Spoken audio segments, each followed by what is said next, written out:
اگر دنیا میں عزت چاہتے ہو تو اپنے نبی صلی اللہ علیہ وآلہ وسلم کے طریقوں کو اپنا لو۔ رات کی تنہائی میں خاموشی سے دعا مانگو تو لگتا ہے کہ اللہ صرف میرا ہے۔ ماں کے پاس جا کر بیٹھ جایا کرو، کیونکہ ماں کے ساتھ گزارا ہوا وقت قیامت کے دن نجات کا باعث بنے گا۔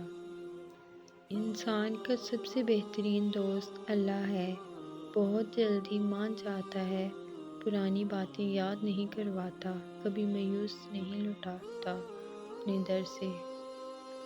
آسان کام کسی کا دل دکھا کر معافی مانگنا، مشکل کام اپنا دل ٹوٹنے پر کسی کو معاف کر دینا۔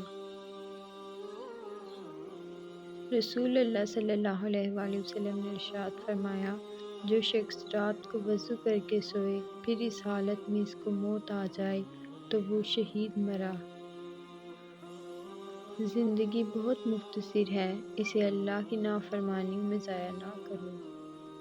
بے عزتی کا جواب عزت سے دیں، بدلہ نہ لیں، معاف کر دیں، یہی اعلیٰ اخلاق ہیں۔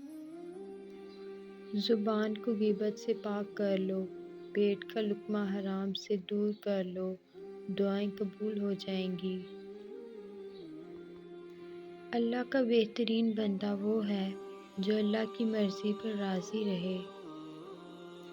حضرت عائشہ رضی اللہ تعالیٰ عنہ فرماتی ہیں، صدقہ کو حقیر نہ جانو، کیونکہ اس کا ایک دانہ بھی قیامت میں پہاڑ جتنا وزن رکھتا ہے۔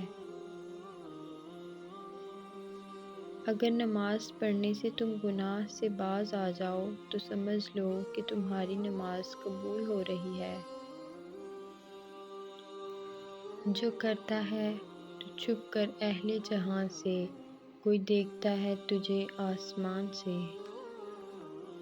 دعائیں رد نہیں ہوتی، بس بہترین وقت پر قبول ہوتی ہیں۔